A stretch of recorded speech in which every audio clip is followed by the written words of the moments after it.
Hello students, मैं हूं Zubair Saifi and I welcome you to my YouTube channel auditor institute of English. आज फिर से एक बार एक नई वीडियो में मैं हाजिर हूं लेकर लिटरेरी टर्म्स, और आज हम बात करेंगे उन लिटरेरी टर्म्स की जो स्टार्ट हो रहे हैं पी से। वीडियो थोड़ी लंबी है क्योंकि थोड़े ज़्यादा लिटरेरी टर्म्स हैं पी से, ठीक है? तो थोड़ा सब्र के साथ सुनिएगा, भले ही 2-3 बारी भी करके सुन लीजिएगा। इससे पहले हम ए से लेकर ओ तक की सभी वीडियोस को बना चुके हैं, सभी लिटरेरी टर्म्स को कवर कर चुके हैं वीडियो बाय वीडियो अल्फ़ाबेटिकली। अगर आपने वो वीडियोस नहीं देखी हैं तो आप ऊपर आई बटन पर क्लिक कर वो वीडियो देख सकते हैं, या नीचे आपको डिस्क्रिप्शन बॉक्स में भी एक लिंक मिल सकता है जहां पर आप क्लिक कर उन वीडियोस को देख सकते हैं। चैनल को सब्सक्राइब ज़रूर कर लीजिएगा अगर आपने सब्सक्राइब नहीं किया है तो।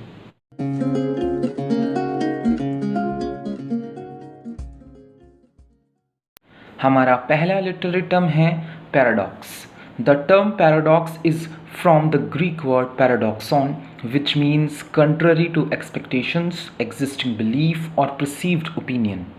It is a statement that appears to be self-contradictory or silly, but which may include a latent truth. It is also used to illustrate an opinion or statement contrary to accepted traditional ideas. A paradox is often used to make a reader think over an idea in innovative way. Paradox जो term है वो Greek भाषा के शब्द पैराडॉक्सॉन से बना है, और पैराडॉक्सॉन का मतलब होता था कंट्री टू एक्सपेक्टेशंस, आपकी उम्मीदों के खिलाफ, या जो एग्जिस्टिंग बिलीफ है जिस पर आप विश्वास रखते हैं उसके खिलाफ, या जो राय है एक परसीव जो बनी बनाई राय है उसके खिलाफ जब कोई चीज़ निकल कर आती है तो वो पैराडॉक्सॉन कहलाती है। लिटरेचर में लिटरेरी टर्म के अकॉर्डिंग ये एक स्टेटमेंट होता है that appears to be self contradictory, जो सेल्फ कॉन्ट्राडिक्टरी है, यानी जो बात वो कह रहा है वो अपनी ही कही बात के खिलाफ कोई स्टेटमेंट है, और पढ़ने में थोड़ा सिली लगता है, ऐसा लगता है कि जैसे थोड़ा सा सिली स्टेटमेंट है, लेकिन होता तो सिली है लेकिन उसमें सच छिपा होता है, इंक्लूड होता है उसमें एक लेटेंट ट्रुथ। सो इसका इस्तेमाल किया जाता है समझाने के लिए किसी एक राय को या स्टेटमेंट को जो विपरीत होता है एक्सेप्टेड ट्रेडिशनल आइडियाज से, ठीक है? जो ट्रेडिशनली लोग मानते हैं कि ये बात ही होगी, उससे अलग जो कॉन्ट्ररी जो स्टेटमेंट होते हैं या ओपिनियंस होते हैं उनको समझाता है ये।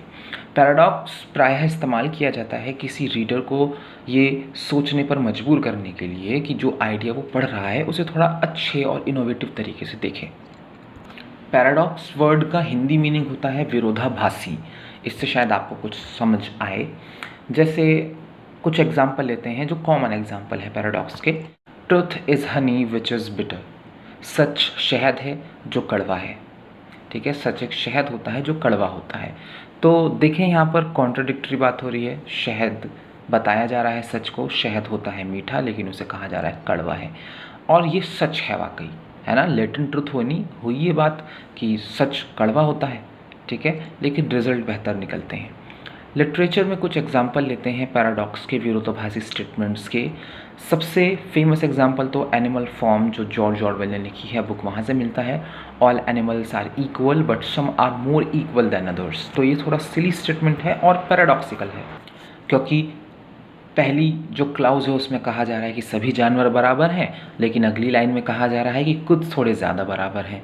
तो ये पैराडॉक्सिकल स्टेटमेंट है, विरोधाभासी बात है, लेकिन लेटेंट ट्रुथ है ये, ठीक है? अगर आप इसे ह्यूमैनिटी या ह्यूमनिज़म में लेकर आएंगे तो देखेंगे कि वैसे तो ये दावा किया जाता है सभी आदमी बराबर हैं, लेकिन सभी आदमी बराबर नहीं होते हैं। हैमलेट से भी एक एग्जाम्पल लेते हैं इसका। विलियम शेक्सपियर का लिखा हुआ प्ले है I must be cruel to be kind, ठीक है? हैमलेट की ही लाइन है। हैमलेट कहता है कि मुझे क्रूअल होना पड़ेगा दयालु बनने के लिए, दयालु होने के लिए मुझे क्रूर बनना पड़ेगा। तो ये एक पैराडॉक्सिकल स्टेटमेंट है, ठीक? आगे बढ़ते हैं। हमारा नेक्स्ट लिटरेरी टर्म है parallelism. Parallelism is the use of components in a sentence that are grammatically the same or similar in their construction, sound, meaning or meter. Parallelism examples are found in literary works as well as in ordinary conversations. Parallelism जिसे हिंदी में समांतरवाद भी कहते हैं, समानांतरवाद भी बोलते हैं, ये इस्तेमाल है कंपोनेंट्स का किसी भी सेंटेंस में जो ग्रामेटिकली सेम होते हैं, सिमिलर होते हैं उनके कंस्ट्रक्शन में, उनके साउंड में, उनके मीनिंग में और मीटर, इन सभी मामलों में वो दोनों सेंटेंसेस, किसी भी सेंटेंस के जो कंपोनेंट्स होंगे वो सेम होंगे। जो पैरेललिज्म के एग्जांपल्स होते हैं वो लिटरेरी वर्क्स में भी मिलते हैं और इसके साथ साथ हम ऑर्डिनरी जो कन्वर्सेशन रोज़ाना करते हैं उसमें भी मिलते हैं। इसके कुछ एग्जांपल देखिए कॉमन, लाइक फादर लाइक सन। तो देख रहे हैं आप इस सेंटेंस में जो कंस्ट्रक्शन है, स्ट्रक्चर है, मीटर है, साउंड है वो सेम है, लाइक फादर लाइक सन। इधर भी दो वर्ड, उधर भी दो वर्ड, ठीक है। ईजी कम ईजी गो, जैसे whether in class, at work और at home, Shasta was always busy. तो whether in class, at work और एट होम, ठीक। तो देख रहे हैं कॉमास के बाद जो सेंटेंस का कंस्ट्रक्शन है, कंपोनेंट्स हैं वो सेम हैं, उनका कंस्ट्रक्शन सेम तरह से किया जा रहा है। लिटरेचर से इसके कुछ एग्जांपल ले लेते हैं। इसका एक बेस्ट एग्जांपल मेरे हिसाब से एन एस्से ऑन क्रिटिसिज्म जो अलेक्जेंडर पोप ने लिखी है, उस एस्से में एक लाइन आती है, to err is human to forgive divine. बहुत फेमस प्रोवर्ब बन चुकी है अभी ये। तो देख रहे हैं दोनों ही क्लाउजेस का कंस्ट्रक्शन सेम है, दोनों ही क्लाउजेस टू से स्टार्ट होती हैं, टू अर्र इज़ ह्यूमन और टू फॉरगिव डिवाइन। इसके कंपोनेंट सेम हैं, साउंड्स, मीटर, रिदम सेम है, यही पैरेललिज्म होता है। नेक्स्ट लिटरेरी टर्म है पैराटैक्सिस। Parataxis is derived from a Greek word that means to place side by side. It can be defined as a rhetorical term in which phrases and clauses are placed one after another independently without coordinating or subordinating them through the use of conjunctions. It is also called additive style. Parataxis Greek भाषा के एक शब्द से बना है और इसका मतलब होता है पैराटैक्सिस का to place side by side, बराबर बराबर में रखना। ये ऐसे भी डिफाइन किया जा सकता है इसे कि ये एक रिटोरिकल टर्म है जिसमें फ्रेजेस को या क्लाउजेस को एक के बाद एक रखा जाता है इंडिपेंडेंटली, बिना किसी कोऑर्डिनेटिंग और सबऑर्डिनेटिंग कंजंक्शंस के, ठीक है। कंजंक्शंस इस्तेमाल नहीं किए जाते लेकिन क्लाउजेस को एक के बाद एक लगाकर रखा जाता है। एग्जाम्पल से समझ जाएंगे आप। लाइफ ऑफ सीजर जो प्लूटार्क ने लिखी है बुक, उसकी एक लाइन है, I came I saw I conquered.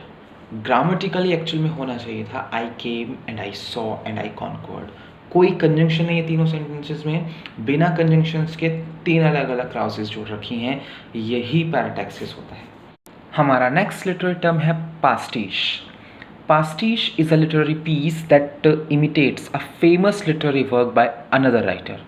Unlike parody, its purpose is not to mock, but to honor the literary piece it imitates. Pastiche एक literary piece होता है जो imitates करता है किसी famous literary work को जो किसी दूसरे राइटर ने लिखा है। यानी for example Julius Caesar Shakespeare का मैं अपने शब्दों में लिख दूँ, ठीक है, तो उसी को पास्टिश बोलेंगे। लेकिन अब यही पैरोडी भी होती है ना। जैसे फॉर एग्जांपल आप देखते हैं कि तेरे नाम मूवी बनाई, उसकी एक पैरोडी बना दी किसी ने, है ना, उसमें लेकिन पैरोडी में सामने वाला जो कलाकार होता है, जो राइटर होता है, उसकी लिटरेरी वर्क है या उसका कोई आर्ट वर्क है, उसका मजाक उड़ाया जाता है।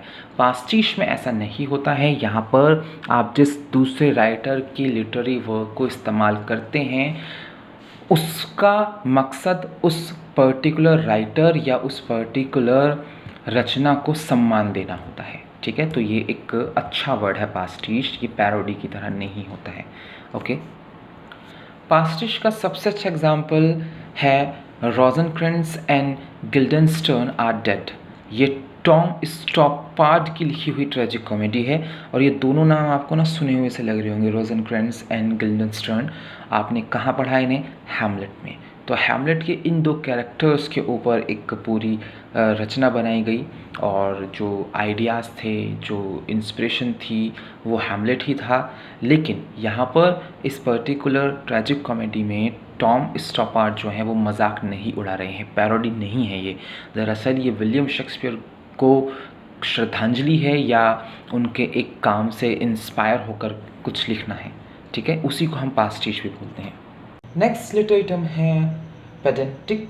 Pedantic comes from the French word pedant, which means to teach or to act as a pedagogue. Pedantic is someone who is concerned with precision, formalism, accuracy, and minute details in order to make an arrogant and ostentatious show of learning. He could be a writer, a character, feeling, tone, or words. Pedantic शब्द जो है वो French भाषा का शब्द पेडेंट से बना है, जिसका मतलब होता है पढ़ाना या एक्ट करना एक शिक्षक के रूप में। ठीक है, पेडेंटिक कोई भी वो व्यक्ति हो सकता है जिसको चिंता रहती है प्रिसिशन की और फॉर्मलिज्म की कि सही से चीज़ें हैं या नहीं है, एक्यूरेसी है नहीं काम में, या एक एक मिनट डिटेल का ध्यान रखने वाला व्यक्ति। ठीक है, जो शो ऑफ लर्निंग और मतलब बहुत ही ज़्यादा ये जताने की कोशिश करता है कि उसे कितना कुछ आता है। वो एक राइटर हो सकता है, कोई कैरेक्टर हो सकता है, कोई फीलिंग हो सकती है, कोई टोन हो सकती है, वर्ड्स हो सकते हैं। सिगमंड फ्रूड ने पेडेंटिक की डेफिनेशन दी है, एक वो सुनिए थोड़ा सा और अच्छे तरह से समझ आएगा। The pedant is he who finds it impossible to read criticism of himself without immediately reaching for his pen and replying to the effect that the accusation is a gross insult to his person। जो पेडेंट होता है वो बहुत ही impossible होता है उसके लिए अपनी आलोचना सुनना, और वो तुरंत पेन उठाता है और इस एक्यूजेशन पर एक इंसल्टिंग लेख लिख देता है कि तुमने गलत किया है। ये A pedant often corrects small mistakes that are not very important in grand matters and therefore may annoy others around him। जो पेडेंट होता है वो हमेशा छोटी छोटी गलतियाँ ठीक करता फिरता है कि नहीं इस सेंटेंस में तुमने ये गलत बोल दिया, अरे तुम्हें ये काम ऐसे नहीं करना था, अरे नमक ज़्यादा हो गया है। तो ये बहुत बड़ी गलतियाँ नहीं होती हैं, लेकिन पेडेंट की ये हरकत जो है, पेडेंट की ये हरकत उसके आसपास के लोगों को थोड़ा सा परेशान कर देती है। नेक्स्ट टर्म है persona। The term persona has been derived from the Latin word persona, which means the mask of an actor, and is therefore etymologically linked to the dramatis personae, which refers to the list of characters and cast in a play or a drama. It is also known as a theatrical mask. It can be defined in a literary work as a voice or an assumed role of a character, which represents the thoughts of a writer or a specific person the writer wants to present as his mouthpiece। जो word है persona वो Latin भाषा के शब्द persona से बना है, जिसका मतलब होता है the mask of an actor, किसी एक्टर का मास्क। या अगर हम एटिमोलॉजिकली बात करें तो इस persona वर्ड की जो रूट हमें मिलती है वो ड्रामेटिस पर्सोने वर्ड से मिलती है। ड्रामेटिस पर्सोने उस लिस्ट को कहते थे, कैरेक्टर्स और कास्ट की उस लिस्ट को कहते थे जो किसी प्ले और ड्रामा में प्ले करने वाले होते थे, एक्ट करने वाले होते थे, तो उनकी लिस्ट छपा करती थी।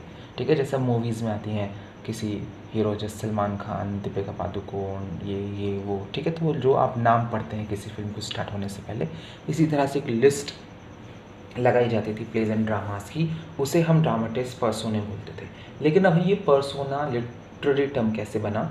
अब पर्सोना लिटरेरी टर्म जो है उसे हम थिएट्रिकल मास्क भी बोलते हैं, और लिटरेचर में किसी भी लिटरेरी वर्क में कोई एक आवाज़ होती है या कोई एक कैरेक्टर भी हो सकता है जिसे एक राइटर, जिसके थ्रू राइटर अपने विचारों को रिप्रेजेंट करता है। ठीक है, और राइटर इस पर्टिकुलर आवाज़ को या कैरेक्टर को अपना माउथपीस, यानी कि माउथपीस आप अच्छे से जानते हैं क्या मीनिंग होता है, बनाकर पेश करता है रीडर के सामने। जो भी कुछ एक राइटर या पोएट अपने रीडर से कहना चाहता है वो अपने पर्सोना के लाइंस के ज़रिए कहता है। बहुत सारे एग्जांपल्स हैं लिटरेचर में इसके, जैसे एक बेस्ट एग्जांपल हम आपको देते हैं, my last duchess, Robert browning की पोएम आप सभी लोगों ने पढ़ी होगी। इस पोएम में ड्रामेटिक मोनोलॉग का इस्तेमाल हुआ है, ड्रामेटिक मोनोलॉग, और इसी में उन्होंने पर्सोना का इस्तेमाल किया है। यहाँ पर एक कैरेक्टर है ड्यूक का। जब पैराग्राफ स्टार्ट होते हैं पोएम के तो ड्यूक के बारे में जानकारी दी जाती है, और वो कोई कैरेक्टर नहीं है जो हमें जानकारी दे रहा है। ठीक है, तो वो एक्चुअल में नरेटर है, और इसी आवाज़ को, इस पोएम में इसी आवाज़ को पर्सोना कहा जाता है। ठीक है, क्योंकि उस आवाज़ के थ्रू ही राइटर हमें ड्यूक के कैरेक्टर के बारे में बता रहा है। नेक्स्ट टर्म है प्लेोनाज्म। Pleonasm is derived from a Greek word that means excess, It is a rhetorical device that can be defined as the use of two or more words, a phrase, to express an idea. These words are redundant, such as in these examples of pleonasm, burning fire and black darkness. Pleonasm Greek भाषा के एक शब्द से बना है जिसका मतलब होता है एक्सेस यानी अधिकता। ये एक रिटोरिकल डिवाइस है जिसे हम ऐसे भी परिभाषित कर सकते हैं कि जब हम दो या दो से ज़्यादा शब्दों का इस्तेमाल करते हैं किसी एक आइडिया को एक्सप्रेस करने के लिए, यानी एक विचार एक ही शब्द से एक्सप्रेस किया जा सकता था लेकिन हमने जानबूझकर दो शब्दों का इस्तेमाल किया है। ये शब्द जो होते हैं रिडंडेंट, यानी कि रिडंडेंट को हिंदी में बोलते हैं अनावश्यक। ये शब्द अनावश्यक होते हैं, इनके बिना भी काम चल सकता था। जैसे दो एग्जांपल्स हैं, बर्निंग फायर, जलती हुई आग, आग हमेशा जलती ही है, तो इसमें से बर्निंग वर्ड जो है वो प्लियोनाज्म है। ब्लैक डार्कनेस, डार्कनेस में अंधेरा होता ही है, तो यहाँ पर ब्लैक जो है वो प्लियोनाज्म है, अननेसेसरी है, रिडंडेंट है, अनावश्यक है। लिटरेचर से इसके कुछ एग्जाम्पल लेते हैं। जैसे जूलियस सीजर में एक लाइन आती है, this was the most unkindest cut of all. अब देखिए, अनकाइंडेस्ट में EST लगाकर आपने सुपरलेटिव फॉर्म बना दी है, लेकिन इससे पहले मोस्ट भी लगा है, यही प्लियोनाज्म है। ठीक है, एक बेफालतू में एक्स्ट्रा वर्ड लगा रहे हैं आप, और ऐसा सिर्फ इसलिए किया जाता है क्योंकि थोड़ा सा एक्सप्रेशन को एम्फेसाइज करता है राइटर। ठीक है, नेक्स्ट टर्म है पॉलीसिंडेटन। Polysyndeton is a stylistic device in which several coordinating conjunctions are used in succession in order to achieve an artistic effect. Polysyndeton examples are found in literature and in day-to-day conversations. Polysyndeton एक stylistic device है, ये लिखने का एक style है, ठीक है, जिसमें बहुत सारे कोऑर्डिनेटिंग कंजंक्शन इस्तेमाल किए जाते हैं एक के बाद एक के बाद एक, सिर्फ आर्टिस्टिक इफेक्ट को बनाए रखने के लिए, यानी कलाकारी दर्शाने के लिए। पॉलीसिंडेटन के एग्जांपल्स हमें लिटरेचर में भी मिलते हैं और डे टू डे कन्वर्सेशंस में भी मिलते हैं। यानी किसी एक सेंटेंस को बोलते वक्त अगर आपका काम एक कंजंक्शन से चल सकता था, आप वहाँ जानबूझकर दो या तीन कंजंक्शन इस्तेमाल करते हैं। कंजंक्शंस के ज़्यादा इस्तेमाल को ही पॉलीसिंडेटन कहते हैं। एग्जाम्पल से आपको सारी बातें समझ में आ जाएंगी। लिटरेचर में इसका एग्जाम्पल मिलता है, I know why the caged bird sings, Maya Angelou की रचना। और यहाँ देखिए, यहाँ पर जो ये पोएट हैं वो क्या बोल रही हैं, let the white folks have their money and power and segregation and sarcasm and big houses and schools and loans like carpets and books and mostly let them have their witnesses। देख रहे हैं आप, यहाँ पर सारा काम comma से हो जाता, लेकिन नहीं, बार बार कंजंक्शन लगा रही हैं वो and power and segregation and sarcasm and big houses and schools and lawns like carpets and books and, ठीक है, कॉमा से काम हो जाता। ठीक है, जैसे let the white folks have their money, comma power, comma segregation, comma sarcasm, comma big houses, comma schools, comma loans, इसी से काम हो सकता था। इसी को हम पॉलीसिंडेटन बोलते हैं। आगे बढ़ते हैं, हमारा नेक्स्ट लिटरेरी टर्म है palindrome. The term palindrome is derived from two Greek words, palin which means again and dromos which means way or direction. It is defined as a number, a word, a sentence, a symbol, or even signs that can be read forward as well as backward or in reverse order with the same effects and meanings. Palindrome शब्द Greek भाषा के दो शब्दों पैलिन से बना है और ड्रोमोस से। पैलिन का मतलब होता है अगेन, दोबारा, ड्रोमोस का मतलब होता है वे और डायरेक्शन। इसको हम परिभाषित कर सकते हैं, ये कोई नंबर हो सकता है, कोई शब्द, कोई सेंटेंस, कोई सिंबल, कोई साइन भी हो सकता है, जिसे आप फॉरवर्ड भी पढ़ सकते हैं और बैकवर्ड भी पढ़ सकते हैं, यानी रिवर्स ऑर्डर में भी पढ़ सकते हैं, और रिवर्स ऑर्डर में भी उसका इफेक्ट और मीनिंग सेम ही होगा। पैलिंड्रोम के कुछ एग्जांपल्स लेते हैं, जो आगे से पढ़िए उन वर्ड्स को या पीछे से पढ़िए वो सेम ही साउंड करेंगे। जैसे सिविक, CIVIC, पीछे से देखिए CIVIC, रडार, RADAR, पीछे से देखिए RADAR, लेवल, LEVEL, आगे पीछे से दोनों से पढ़िए, आपको सेम साउंड मिलेगा, सेम मीनिंग मिलेगा, यही पैलिंड्रोम है। लिटरेचर में देखिए इसके examples, the funny side of English, ठीक है, O.A. बूटी की रचना, और वहाँ पर एक लाइन है, lewd did I live and evil I did dwell. तो देखिए पहला वर्ड रीड, LEWD, और लास्ट वर्ड देखिए ड्वेल, DWEL। तो ल्यूड को उल्टा पढ़िए DWEL, या ड्वेल को उल्टा पढ़िए LEWD, दोनों एक दूसरे के पैलिंड्रोम्स हैं। ओके, नेक्स्ट टर्म है paraphrase. Often when we hear news stories and watch television shows, we want to tell our families, friends and colleagues about what, how and why something happened. In fact, we recount the story, its main characters, and events in our own words. This technique is called paraphrasing, which is to express an idea or somebody's message in our own words by maintaining the meaning of the original material. Paraphrase is a Greek word, paraphrasis, which means to tell in the other words. Simply, it is to restate a statement in different words than the original text while keeping the meaning and sense of the original source the same. प्रायः जब हम news story सुनते हैं या television shows देखते हैं तो हम अपने दोस्तों को, परिवारों को बताते हैं कि कब क्या हुआ, कैसे हुआ, क्यों हुआ, ठीक है। हम वही कहानी दोबारा सुनाते हैं, उसके मेन कैरेक्टर्स, उसकी घटनाएं अपने शब्दों में उस कहानी को बताते हैं। ये टेक्निक पैराफ्रेजिंग कहलाती है, जिसमें आप किसी दूसरे के मैसेज को अपने शब्दों में उस ओरिजिनल मटेरियल के मीनिंग को मेंटेन करते हुए सुनाते हैं। जैसे फॉर एग्जांपल बिग बॉस देखा हमने आज रात का, और अगले दिन हम क्लास रूम में बैठे थे, किसी एक स्टूडेंट ने बिग बॉस नहीं देख रखा था, तो एक दूसरे स्टूडेंट ने क्या क्या बिग बॉस में हुआ, ठीक है, अपने शब्दों में बता दिया, ठीक है। यही पैराफ्रेजिंग है, ठीक है। आपने कहीं कोई कहानी सुनी, आपने उस कहानी को अपने शब्दों में सुना दिया, वही पैराफ्रेजिंग है, ठीक है। पैराफ्रेज ग्रीक भाषा के शब्द पैराफ्रेसिस से बना है, जिसका मतलब होता है दूसरे शब्दों में बताना। इसका सिंपली मीनिंग ये है कि आप किसी स्टेटमेंट को रीस्टेट करते हैं, दोबारा बोलते हैं दूसरे शब्दों में, ठीक है। जो ओरिजिनल टेक्स्ट में लिखे थे उन शब्दों का इस्तेमाल नहीं करते हैं, लेकिन मीनिंग को और सेंस को बरकरार रखते हैं जो ओरिजिनल सोर्स होता है किसी भी टेक्स्ट का। नेक्स्ट टर्म है parrhesia. Parrhesia is borrowed from a Greek word that means to speak boldly, freely और with bombastic bluntness. It is saying something boldly and freely without leaving any doubt behind.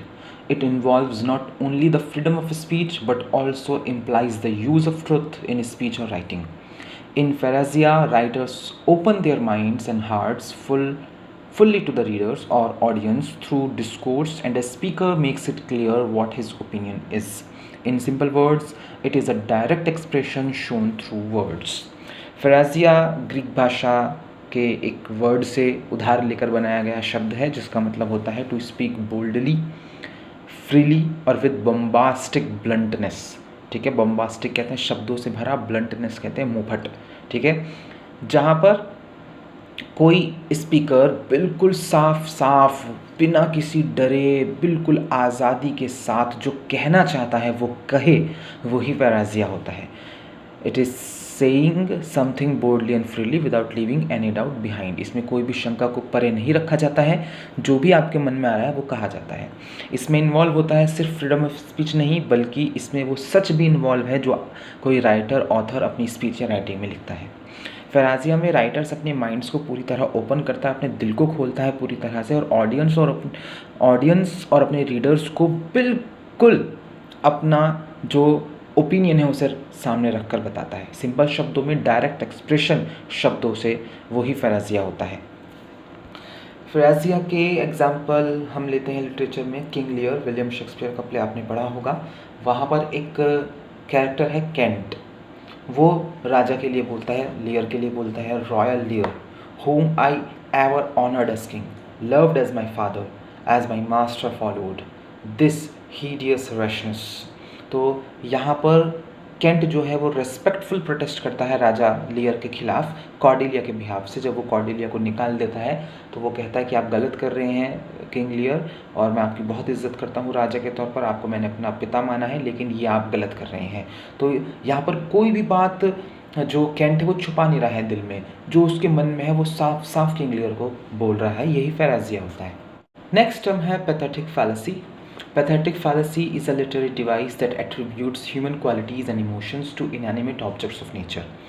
The word pathetic in the term is not used in the derogatory sense of being miserable, rather it stands for imparting emotions to something else.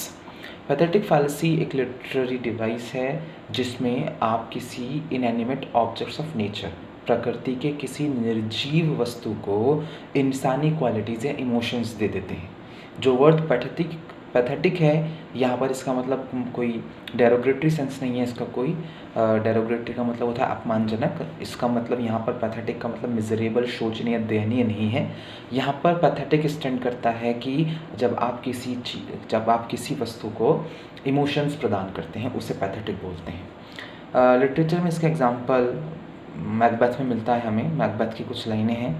The night has been unruly where we lay, our chimneys were blown down, and as they say, lamentings heard in the air, strange screams of death, and prophesing with accents terrible of dire combustion and confused winds, new heads to the woeful time, the obscure bird clamored the livelong night.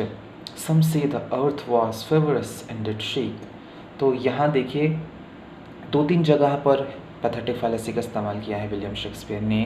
Nature के निर्जीव वस्तुओं को, nature से, प्रकृति से जुड़ी हुई निर्जीव चीज़ों को इंसानी क्वालिटीज़ दी हैं। कहाँ कहाँ दी हैं सुनिए।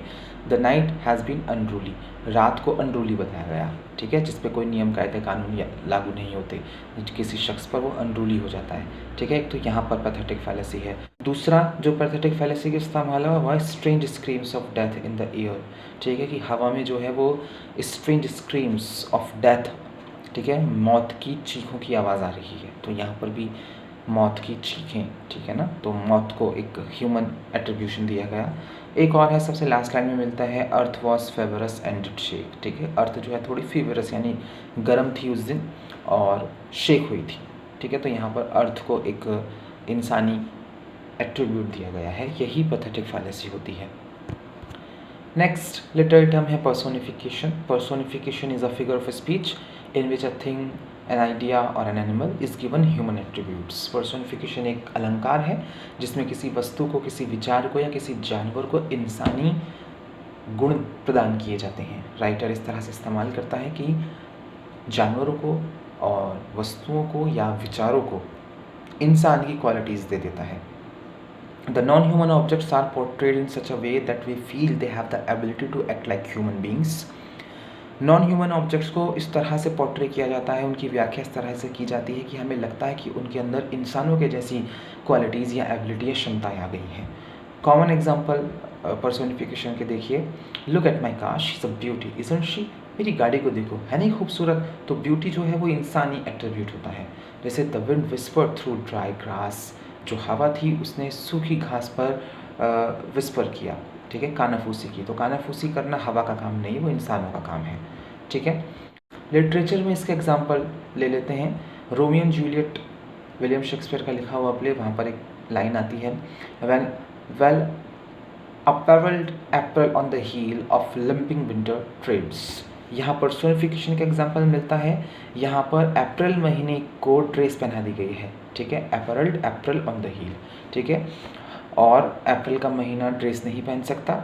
और आगे है ऑफ लिम्पिंग विंटर ट्रेड्स, ठीक है, और विंटर डज नॉट लिम्प, ठीक है। तो विंटर लिम्प करती नहीं है, लिम्प का मतलब होता है लंगड़ाना, ठीक है। तो विंटर लंगड़ाती नहीं है और अप्रैल का महीना कपड़े नहीं पहन सकता। इन दोनों को ही ह्यूमन एट्रीब्यूट्स दिए गए हैं, यही पर्सोनिफिकेशन होता है। नेक्स्ट टर्म है पोर्टमैंटो। Portmanteau is a literary device in which 2 or more words are joined together to coin a new word, which refers to a single concept. Portmanteau एक लिटरेरी डिवाइस है जहाँ पर 2 या 2 से ज़्यादा शब्दों को जोड़ा जाता है जिससे एक नया शब्द बनता है। लेकिन जो नया शब्द बनता है 2 या 2 से ज़्यादा शब्दों से, उसका कॉन्सेप्ट सिंगल ही होता है। ऐसा नहीं है कि उसके 2 मीनिंग होंगे, मीनिंग उसका एक ही होगा। जैसे कुछ कॉमन एग्जाम्पल लेते हैं हम पोर्टमैंटो के, जैसे है फैन प्लस मैगजीन, इससे मिलकर एक नया वर्ड बनता है फैनजीन, ठीक है। Cyber space plus magazine, cyberzine, ठीक है। जैसे telephone plus marathon, telethon. Medical plus care, medicare, ठीक है। Parachute plus troops, paratroops. Motor plus hotel, motel, ठीक है। कैमरा प्लस रिकॉर्डर, ठीक है, camcorder. Web plus log, blog. IPod plus broadcasting, podcasting. ये सभी जो हैं वो पोर्टमैंटो के उदाहरण होते हैं। नेक्स्ट टर्म है prologue. Prologue comes from the Greek term prologos which means before word. is an opening of a story that establishes the setting and gives background details. Prologue Greek भाषा के शब्द प्रोलोगोस से बना है, जिसका मतलब होता है बिफोर वर्ड, शब्द से पहले। ये एक कहानी की शुरुआत होती है जिसमें राइटर या ऑथर स्थापित करता है कहानी की सेटिंग को और हमें बैकग्राउंड डिटेल्स प्रोवाइड कराता है। प्रोलोग का मतलब होता है प्रस्तावना, कहानी के शुरू में जो भूमिका बनता है राइटर, उसी को हम प्रोलोग बोलते हैं। नेक्स्ट टर्म है parable. Parable is a figure of speech which presents a short story typically with a moral lesson at the end. You often have heard stories from your elders such as the boy who cried wolf and all is vanity. These are parables because they teach you a certain moral lesson. Parable is in fact a Greek word parable which means comparison. It is like a succinct narrative or a universal truth that uses symbolism, simile and metaphor to demonstrate the moral lesson intended to be taught. Like analogy, we find the use of parables in verse and prose, especially in religious texts such as the Upanishad or the Bible. Parable एक figure of speech है जो एक short story को represent करता है। Typically ये short story होती है जिसके अंत में एक नैतिक शिक्षा दी जाती है। आपने वो कुछ कहानी अपने बड़ों से सुनी होंगी, जैसे the boy who cried wolf और ऑल इज़ वैनिटी, जैसे भेड़िया आया वाली कहानी आपने बचपन में सुनी। ये सब पैराबल्स हैं क्योंकि इनके लास्ट में आपको हमेशा एक नैतिक शिक्षा मिलती है। ये जो पैराबल्स हैं ये आपको एक मोरल लेसन पढ़ाती हैं। पैराबल एक ग्रीक भाषा का शब्द है जिसका मतलब होता है कंपैरिजन, तुलना। ये एक तरह की सक्सिंक्ट नैरेटिव होती है। सक्सिंक्ट कहते हैं संक्षिप्त। ये एक संक्षिप्त नैरेटिव होती है। हमेशा पैराबल बहुत लेंदी नहीं मिलेंगी, छोटी छोटी कहानियाँ होती हैं। ये यूनिवर्सल ट्रुथ होता है, सार्वभौमिक सत्य होती हैं जिसमें आप सिम्बॉलिज्म का इस्तेमाल करते हैं, सिमली का, मेटाफर का, सिर्फ वो नैतिक शिक्षा देने और समझाने के लिए जिसका उद्देश्य है उस पैराबल में। एनालॉगी की ही तरह हम पैराबल्स को वर्सेस में भी पढ़ते हैं, प्रोज में भी पढ़ते हैं, और ये स्पेशली रिलीजियस टेक्स्ट में मिलती हैं, ख़ासतौर से उपनिषद्स जो हैं हिंदू माइथोलॉजी के, और या फिर बाइबल जो हैं। नेक्स्ट लिटरेरी टर्म है paraprosdokian. Paraprosdokian is a derivative of a Greek word that means beyond expectation. It is a wordplay type of literary device in which the final part of a phrase or a sentence is unexpected. Its unexpected or surprise shift in meaning appears at the end of a stanza, series, sentence or paragraph. Paraprostokian is a linguistic U-turn that results in humor or surprise. Paraprosdokian Greek शब्द का एक derivative है जिसका मतलब होता है beyond expectation, जैसे आपने उम्मीद नहीं करती, उम्मीद से परे। ये एक वर्ड प्ले टाइप की लिटरेरी डिवाइस है जिसमें शब्दों से खेला जाता है। किसी भी फ्रेज या सेंटेंस के लास्ट हिस्से में, उसके आखिरी पार्ट में एक अनएक्सपेक्टेड टर्न आता है। ये अनएक्सपेक्टेड और सरप्राइज्ड शिफ्ट जो है मीनिंग में, वो किसी भी स्टैंजा के अंत में, किसी सीरीज़ के अंत में, सेंटेंस के अंत में, पैराग्राफ के अंत में आता है। यानी जब आप उस पैरा को, उस लाइन को, उस सेंटेंस को स्टार्टिंग में पढ़ेंगे तो आपको लगेगा कि कुछ और इसका रिजल्ट निकलेगा, लेकिन अंत में कुछ ऐसे शब्द आ जाएंगे जिससे उस पूरे लाइन का मीनिंग बदल जाएगा।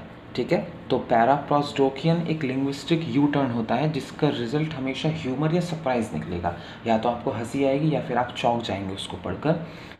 विंस्टन चर्चिल ने एक बार अमेरिका को लेकर एक कमेंट किया था, you can always count on the Americans to do the right thing after they have tried everything else.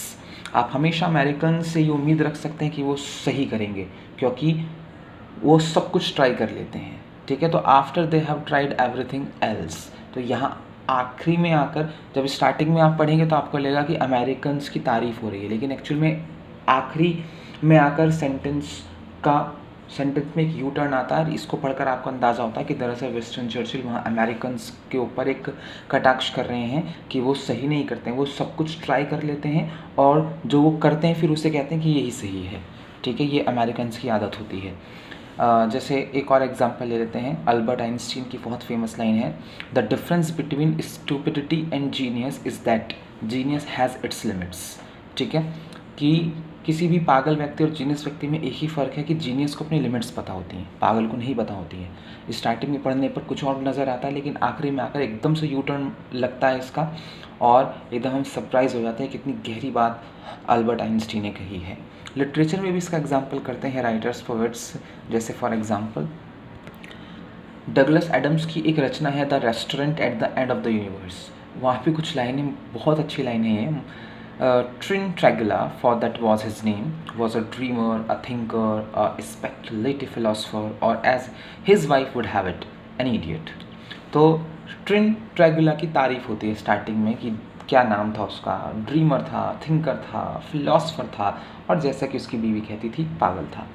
तो अंत में आकर सेंटेंस में बिल्कुल मीनिंग बदल गया, एकदम से यू टर्न आया, ठीक है, और आपको हंसी आई, ह्यूमर में चेंज हो गया, सरप्राइज। आपको लगा कि ट्रिन ट्रैगुला कोई बहुत बड़ा आदमी होगा, लेकिन उसकी बीवी ने बताया वो तो पागल है। नेक्स्ट लिटरेरी टर्म है pathos. Pathos is a quality of an experience in life और a work of art that stirs up emotions of pity, sympathy and sorrow. Pathos can be expressed through words, pictures और even with gestures of the body. Pathos एक quality है जीवन में होने वाले अनुभव की या किसी वर्क ऑफ आर्ट की, जो पढ़कर, सुनकर, देखकर आपके अंदर इमोशंस आते हैं पिटी, दया के, सिंपैथी, सहानुभूति के और दुख के। यानी किसी एक पेंटिंग को देखकर, किसी गाने को सुनकर, किसी पोयम को पढ़कर, किसी स्टोरी को पढ़कर जब आपके अंदर इमोशंस जागें दया के, सहानुभूति के, दुख के, वही पैथोस है। पैथोस न सिर्फ शब्दों से बयां हो सकता है, बल्कि वो पिक्चर्स में बयां हो सकता है, बल्कि कभी कभी वो बॉडी के जेस्चर्स, भावों से भी दर्शाया जा सकता है। एक स्टेटमेंट सुनेंगे, if we don't leave this place soon we'll be yelling for help, there is no one to help us here, let's get out of here and live. अब जब आप इस स्टेटमेंट को पढ़ते हैं तो आपको फियर, डर लगता है इसे पढ़कर कि अगर हमने जल्दी ये जगह नहीं छोड़ी तो हम मदद के लिए चिल्लाएंगे, यहाँ कोई हमारी मदद करने वाला नहीं है, यहाँ से चलो और जीते हैं। तो यही पैथोस है, जब लिटरेचर में आपके इमोशंस को बाहर निकाला जाए, और वो इमोशंस हमेशा नेगेटिव होते हैं, सिंपैथी के, पिटी के, डर के या दुख के। लिटरेचर में इसका एग्जाम्पल रोमियो एंड जूलियट में मिलता है, विलियम शेक्सपियर का प्ले। लाइन है, then she is well and nothing can be ill, her body sleeps in Capel's monument and her immortal part with angel sleeps. I saw her laid low in her kindred's vault. इन लाइनों में जो servant है बाल्थाजार, वो Romeo को बता रहा है Juliet के मरने की खबर, और इन लाइनों को पढ़कर हमें बहुत ज़्यादा दुख महसूस होता है और रोमियो का हार्ट ब्रेक हो जाता है। नेक्स्ट लिटरेरी टर्म है पेरीफ्रेसिस। Periphrasis originates from the Greek word periphrasin, which means talking around. It is a stylistic device that can be defined as the use of excessive and longer words to convey a meaning which could have been conveyed with a shorter expression or in a few words. It is an indirect or roundabout way of writing about something. Periphrasis Greek भाषा के शब्द से बना है और शब्द है पैरीफ्रेजिन, जिसका मतलब होता है टॉकिंग अराउंड, घुमा फिरा कर बातें करना।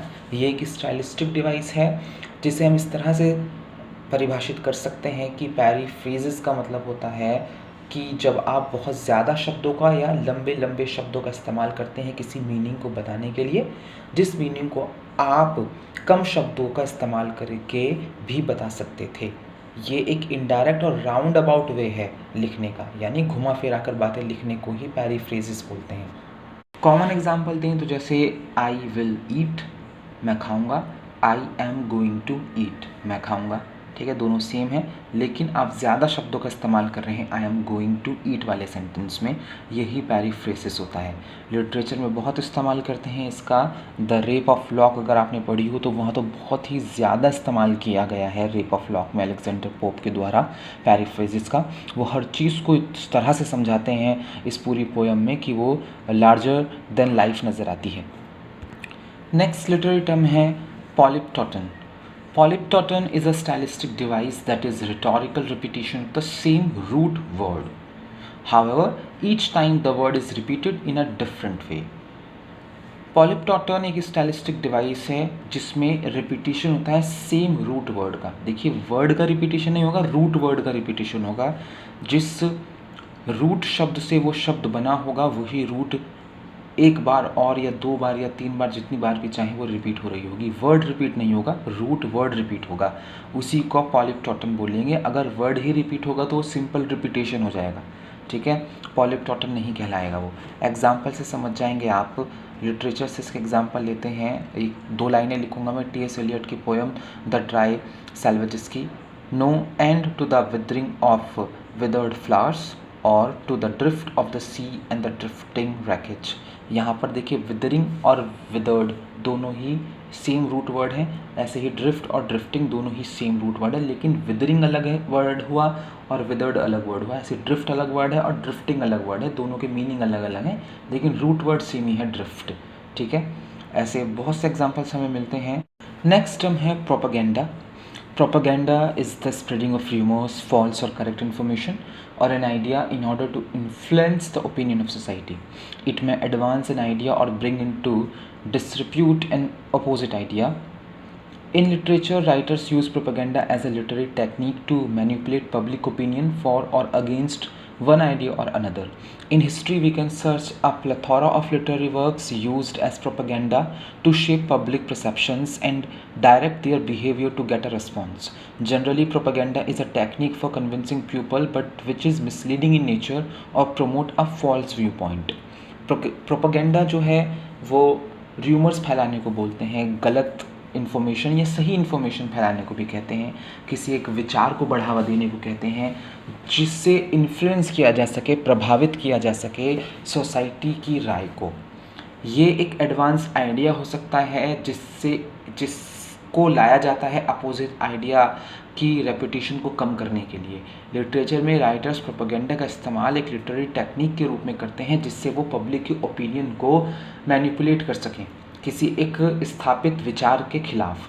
हिस्ट्री में हम देखते हैं कि बहुत सारे लिटरेरी वर्क्स ऐसे हैं जो प्रोपेगेंडा के रूप में पेश किए गए पब्लिक के सामने, क्योंकि वो पब्लिक के परसेप्शंस को, उनकी राय को बदलना चाहते थे, ठीक है, उनके बिहेवियर में चेंज लाना चाहते थे, उनके रिस्पॉन्स को बदलना चाहते थे। प्रोपेगेंडा एक टेक्निक है लोगों को कन्विंस करने की, लेकिन ये हमेशा मिसलीड करती है लोगों को नेचर में, और ये हमेशा किसी गलत व्यू पॉइंट को प्रमोट करती है, ठीक है। जैसे एक पर्टिकुलर ग्रुप के खिलाफ लगातार फेक वीडियोस या फेक न्यूज़ का बनाना, ठीक है, वो एक प्रोपेगेंडा का हिस्सा है। या फिर एक लगातार एक पर्टिकुलर व्यक्ति विशेष को बहुत ही ज़्यादा बढ़ा चढ़ा कर दिखाना, जिससे उसके जो अपोजिट पार्टीज़ हैं उनकी रेपुटेशन में कमी आए, ये सब प्रोपेगेंडा का हिस्सा होती हैं। लेकिन ये प्रोपेगेंडा आता सिर्फ समझदार आदमियों को ही समझ में है, बाकी कॉमन आदमी के समझ में प्रोपेगेंडा नहीं आता है, वो प्रोपेगेंडा में फंसता है सिर्फ। प्रोपेगेंडा के कुछ पॉपुलर एग्जांपल्स हमारे पास हैं। जब यूएस ने एक प्रोपेगेंडा कैंपेन स्टार्ट किया था इराक में, जहां लोगों को ये विश्वास दिलाया गया था कि सद्दाम हुसैन ही वो कल्प्रिट है जिसकी आप खोज कर रहे हैं, और उनके ऊपर जैविक हथियार रखने का आरोप लगाया गया, लेकिन वो कभी प्रूफ नहीं कर पाए, ठीक है, और इराक का सारा तेल लूट ले गए। ऐसे ही मैककार्थी के एरा में मास मीडिया ने बहुत बड़ा एक प्रोपेगेंडा फैलाया था यूएस में कि कम्युनिस्ट बहुत ज़्यादा पावरफुल हो गए हैं, अब वो यूएस को टेक ओवर कर लेंगे, ठीक है, जो बहुत ही बड़ा झूठ था। ये सिर्फ चुनाव जीतने की एक साजिश थी, ठीक। और भी बहुत सारे प्रोपेगेंडा होते हैं, जैसे बहुत सारे जो कॉस्मेटिक कंपनीज़ होती हैं वो प्रोपेगेंडा कर कर अपने प्रोडक्ट्स को बेचती हैं, ठीक। और भी बहुत सारे एग्जाम्पल हैं, लेकिन बेस्ट एग्जाम्पल लिटरेचर में आपको एनिमल फार्म से बेहतर नहीं मिल सकता, जॉर्ज ऑरवेल का। वहाँ पर तो प्रोपेगेंडा करने के लिए बाकायदे कैरेक्टर है स्क्विलर, जो प्रोपेगेंडा करता है, ठीक है, और सबको ये एहसास दिला देता है कि सभी जानवरों को समान अधिकार मिलेंगे, लेकिन समान अधिकार नहीं दिए जाते हैं। अगर एनिमल फार्म आपने नहीं देखी तो ज़रूर देखिए, हमने वीडियो बना रखी है, आप समझ जाएंगे कि प्रोपेगेंडा बोलते किसे हैं। और इंडियंस को तो समझ जाना ही चाहिए, क्योंकि चारों तरफ इस वक्त प्रोपेगेंडा ही चल रहा है। नेक्स्ट लिटरेरी टर्म है pun. A pun is a play on words that produces a humorous effect by using a word that सजेस्ट 2 or more मीनिंग्स, और by exploiting similar sounding words that have different meanings. Pun शब्दों से खेल है एक, जिससे एक humerus effect पैदा होता है, हँसी आती है आपको, जहाँ पर आप एक शब्द इस्तेमाल करते हैं जो सजेस्ट करता है 2 या 2 से ज़्यादा मीनिंग को। यानी आपने एक शब्द बोला लेकिन उसके 2 मीनिंग हैं। अब सामने वाला दूसरा मीनिंग सुनेगा तो वो हँसेगा, अगर पहले वाले मीनिंग पे ही समझेगा तो बात समझ में आ जाएगी। या फिर आप जानबूझकर एक ऐसा शब्द का इस्तेमाल करते हैं पन वाले स्टेटमेंट में जो किसी दूसरे शब्द से साउंड में मेल खाता हो, ठीक है, और उससे एकदम से आपको हँसी आ जाती है। यही पन होते हैं, ठीक, ह्यूमरस इफ़ेक्ट को क्रिएट करने के लिए। जैसे कॉमन एग्जांपल से समझ सकते हैं कि पन किस तरह से काम करता है। जैसे एकदम अचानक से मुंह से निकल जाता है कि मैंने सड़क पर एक लड़की देखी। हम बोलना ये चाह रहे थे लेकिन एकदम से हमारे मुंह से निकलता है, जानबूझकर हम बोलते हैं कि मैंने सड़क पर एक लकड़ी देखी, तो इससे हंसी आती है। तो यहाँ लकड़ी और लड़की के साउंड सेम है और हमने जानबूझकर या अनजाने में एक दोनों शब्दों को मिला दिया, इसी को पन कहते हैं। लेकिन ये होता जानबूझकर ये लिटरेचर में। जैसे एग्जांपल सुनिएगा, सिमिलर साउंड या मिलते जुलते शब्दों से खेलते हैं। A horse is a very stable, तो घोड़ा बहुत ही स्थिर होता है, ये हिंदी होनी चाहिए इसकी। लेकिन स्टेबल अस्तबल को भी बोलते हैं, तो इसका एक मीनिंग ये भी निकल रहा है कि घोड़ा बहुत अस्तबल होता है, ठीक है। लेकिन समझने वाला समझ जाएगा, हंसेगा इसे, लेकिन उसे पता है कि यहाँ पर स्टेबल किसके लिए आ रहा है। सो आई होप आपको ये सभी लिटरेरी टर्म समझ में आ गए होंगे जो पी से स्टार्ट हुए हैं। मिलते हैं नेक्स्ट वीडियो में, जब तक के लिए बाय बाय। 4 काम ज़रूर करिएगा, लाइक, कमेंट, शेयर और सब्सक्राइब। साउंड, क्योंकि बारिश हो रही है।